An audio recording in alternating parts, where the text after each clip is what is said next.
So this is Filther, and when we open up the plugin we see quite an array of stuff, and in this tutorial I hope to explain a little bit of what this stuff is. So the main thing Filther does is wave shaping, so it's a distortion module but with some filters inside. And so by default you see that the wave shaping mode is set to spline, which means that you convert the voltages using a spline function. So here you see the input voltage, here you see the output voltage. And you can add nodes with the outer mouse button. And then you hear an immediate change of the sound.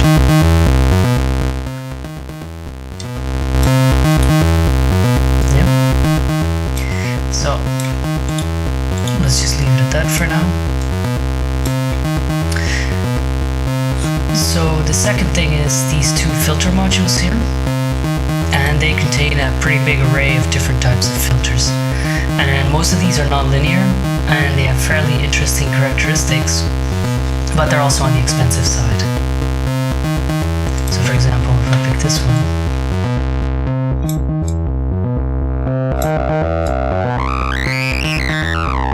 it likes to growl a bit. So there are many types. Let's just pick some.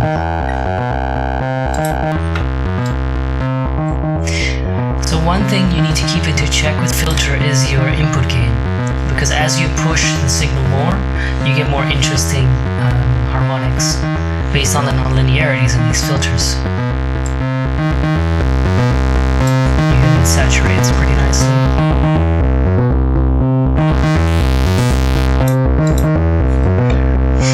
So for example, the Weeping Demon is a wop head.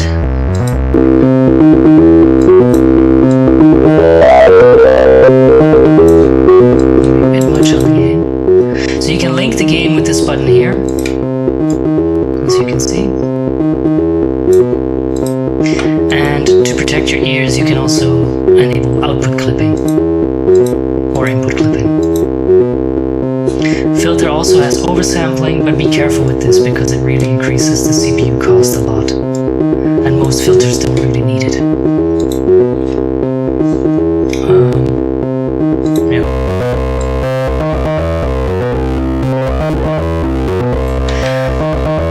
So the first filter has special filter modes.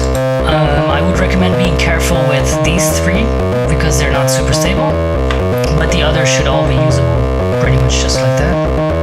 For example, Stereoize makes the stereo image a bit wider, so you immediately see that on the Gonio meter here.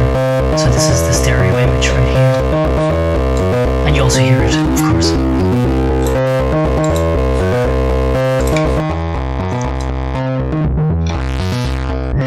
So of course, filters are kind of boring without dynamics, and this will go into next. So there are two ways of triggering dynamics in Filter.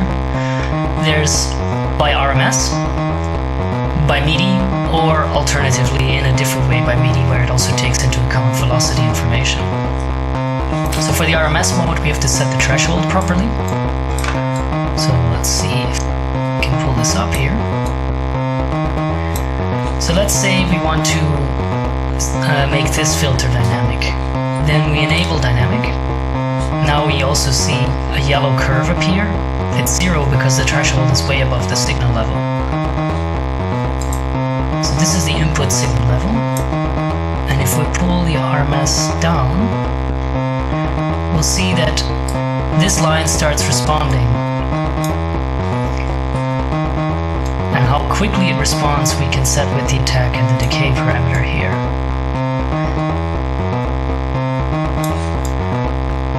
Now of course we don't hear anything special, and that's because we haven't set how it affects the filter yet.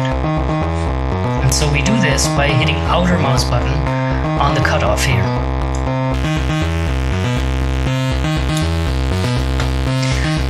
What we also notice is that this is a very spiky signal, so we might want to average it a bit more.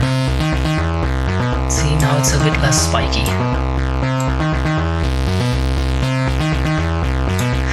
Of course, this integration induces a latency, and you can compensate for this by enabling look ahead. Now you hear that it dynamically responds to different notes.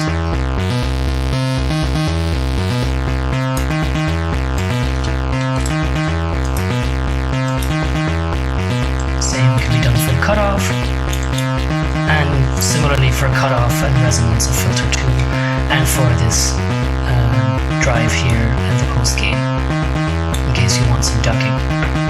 Of course, you have to remember to first enable dynamics for this parameter. Well, that's a bit much.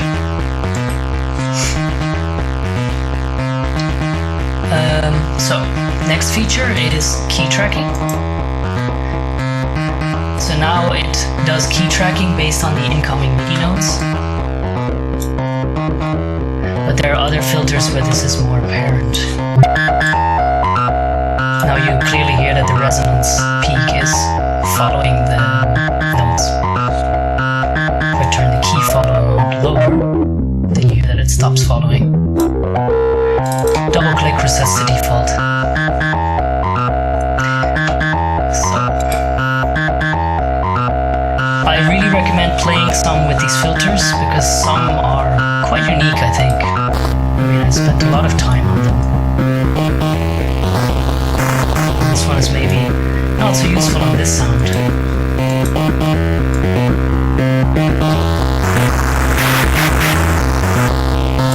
It's very distorted.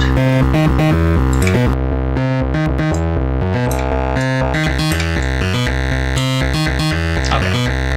You can bypass the filter with this button here. Now it's bypassed completely.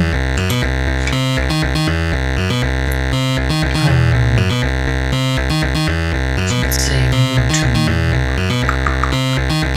this one, for instance. So I quite like that one. So, next up, LFO. So you can enable LFO here. You don't see this in the yellow curve, but you will see it here. And then we have some LFO shapes, which we can set. Let's say we just do a rather boring sine wave. Set a specific rate, and then we'll hear the effect. The range with respect to the shaded area here can be set here. And this is always a percentage of the range. You can also make it synchronous to the tempo of the song. For example, let's say we want every quarter note to be one period, then we can set it like this. And we can set different things here. That's not too great.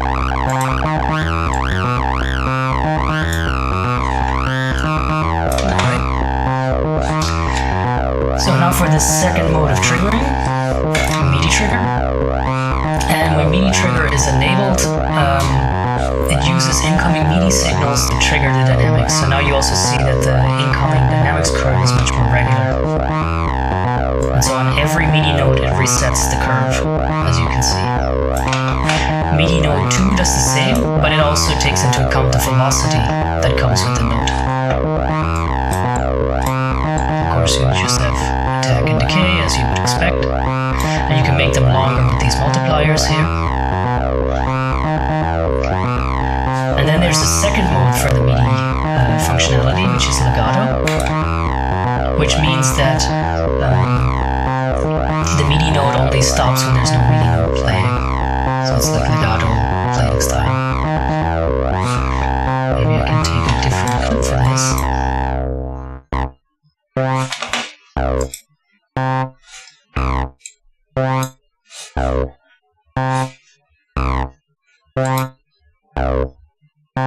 So there, you see that here it's legato.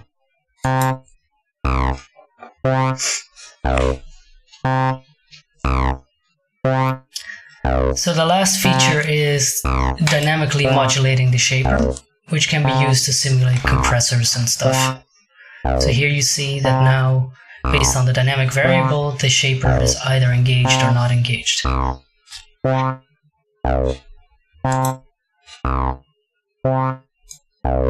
If we go back to RMS mode, So typically RMS mode works by using an attack and decay function, but you can also make the dynamic variable directly proportional to the input level.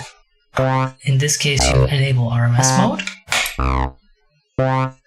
and now you see that it's exactly proportional. And then this curve indicates the dependence. See,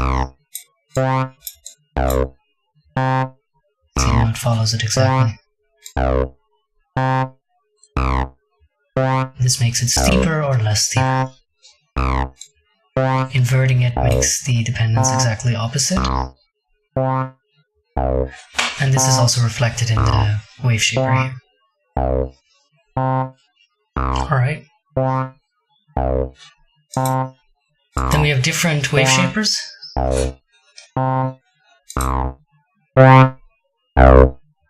Which all sound different. And we have a second filter, which can be put in series or in parallel with the first filter.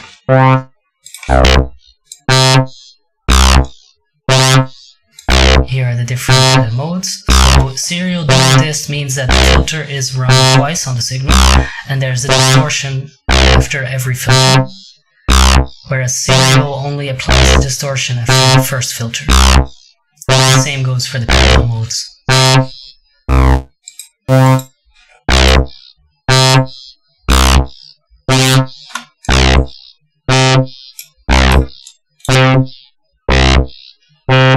Alright, I think that covers most of the tool.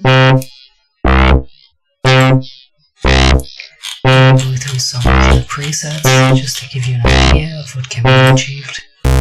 So the input here is just a square wave, kind of boring.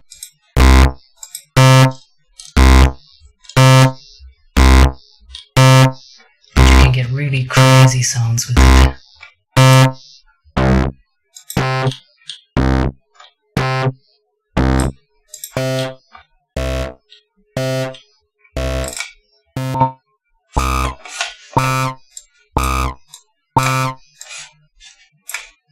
Put a more interesting pattern in.